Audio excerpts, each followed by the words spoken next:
What's going on, guys, and welcome back to LOI TV. Now today we are back with the LOI transfer show. It is episode 8 and we have lots of done deals, rumours, just about everything to talk about from the First Division and the Premier Division. If you're enjoying the LOI transfer show, guys, make sure to drop a like on this video and hit that subscribe button to never miss an upload. Now let's jump right into the video. We are going to start off with Bohemians, start off in alphabetical order, and in the last LOI transfer show I had mentioned that Anto Breslin and JJ Lunny were both being rumoured to Bohemians, and both those deals have gone through alongside Stephen McGuinness, Chris Twardick and Glenn McCauley. Now first of all, of course, Anto Breslin and JJ Lunny, a fullback and a midfielder, adding a lot to the squad, both very good players. Anto Breslin was in the First Division Team of the Year last year, and JJ Lunny had a very good time with Bohs in his previous spell with the club, so he'll be looking to recapture that form. Chris Twardick, a very tricky pacey winger from Sligo, he'll add a lot to Bohs' front three, their wide areas, and they've kind of needed someone with a bit of pace ever since they lost Daniel Kelly to Dundalk. I know Danny Grant has come in, but Chris Twardick will definitely add something on the other side from that.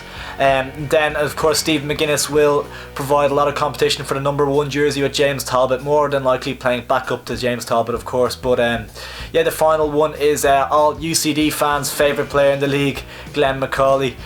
He's a young striker from St Patrick's Athletic last season. Played a lot of youth football with Liverpool, so he has a lot of pedigree, and this season will be a big tester to see where he's at in his career, and he could have a very good season with Bohemians. A rumour for Bohemians is that they are looking to bring in Kieran Kelly from St Patrick's Athletic, a defender. He can play centre back or left back.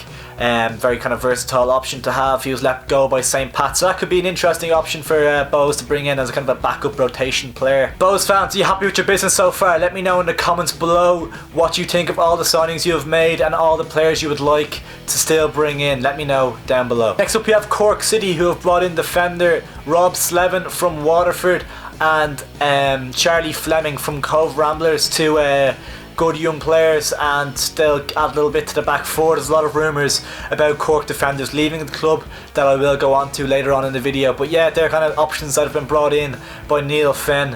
One that I thought was interesting was Shane Griffin is Cork's left back, of course, and he's been rumoured to leave the club, and I would have thought that maybe Anto Breslin would come from Longford to Cork, obviously Neil Fenn being the Longford manager last season, but that one never materialised. So these players, I think Slevin can fill in at left full as well, so they're kind of bringing in those options already. One player that Cork are interested in bringing in, a rumour going around, is that Anthony Scully, the young Irish forward for West Ham's under-23 side. He's been banging them in this season, and Cork City apparently are looking to bring him in on a loan deal, which would be a very good piece of business. They do need to bring in more attacking options, especially with the likes of Carl Shepherd leaving the club, and they didn't really score enough goals last season, so maybe that would be a great sign if they could get it over the line. Next up is Finn Harps. Their best piece of business so far has been signing manager Ollie Horgan down to another 2-year deal. Very good piece of business by the club, kept him up of course last season, so that's very good news for Finn Harps fans, that he's committed his future to the club. They have had a lot of outs though, and not an awful lot of ins. The likes of Michael Gallagher, Nathan Boyle, Mikey Place, goalkeeper Kieran Gall and captain Keith Cowan have all left the club, so there's a lot of business and work to do for Ollie Horgan to rebuild his side for next season if they want to stay up. They're struggling at the moment though for players. Next up we have Sligo Rovers. Liam Buckley kind of gone about his business quietly enough, but I've been very impressed with the two signings he's made. Gary Buckley coming in from Cork City, very good midfielder. Definitely needed a move though, bit of a fresh start with Sligo, could serve him very well. Darren Noon from Shells as well is a good midfield option to have.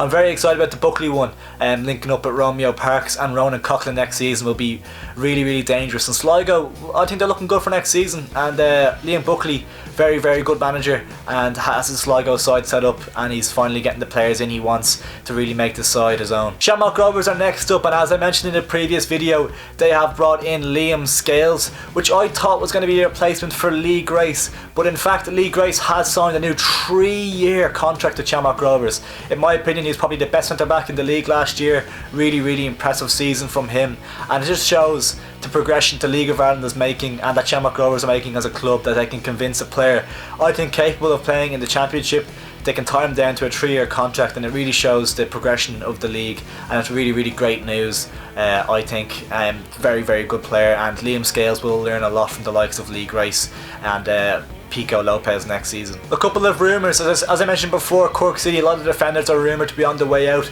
Conor McCarthy being the first one. Shamrock Rovers have apparently taken an interest in him. I think he can fill in at centre half or at right back. Especially with Ethan Boyle leaving Rovers, that could definitely be an option. They could be an avenue they could explore.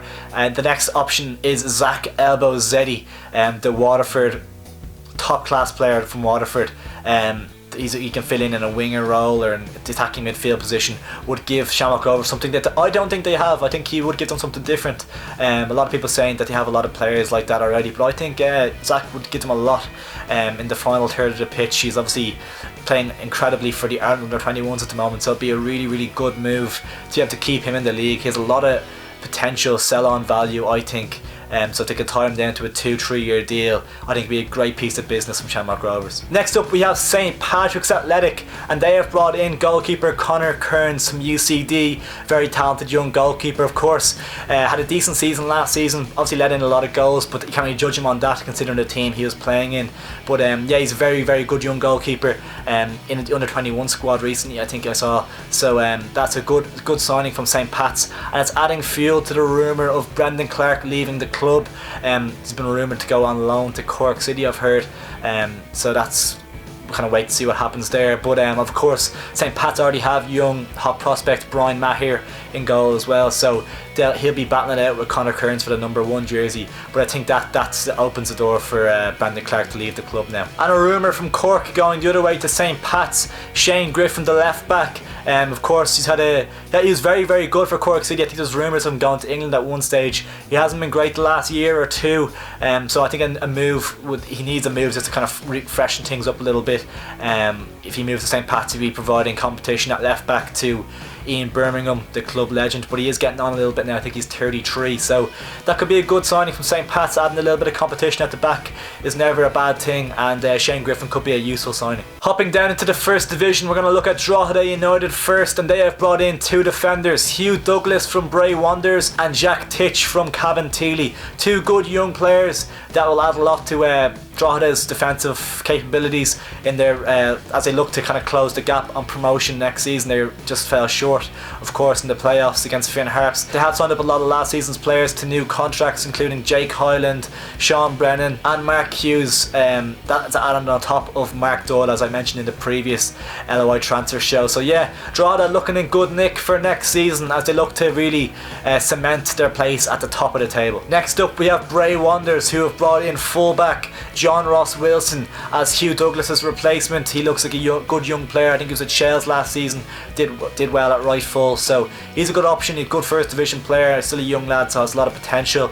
As well as that, they are rumoured to be bringing in Ryan Swan. He was with Bohemians last season, impressed me in a few games. I think he scored twice against Finn Harps in a game, and he filled in well for Dinny Corcoran's absence for a long stretch of the season, and I think he'll do very, very well if he was to move to the first division. I had said he in the previous LOI transfer show that if first division move for him is exactly what he needs, get a lot of goals and just build his confidence back up.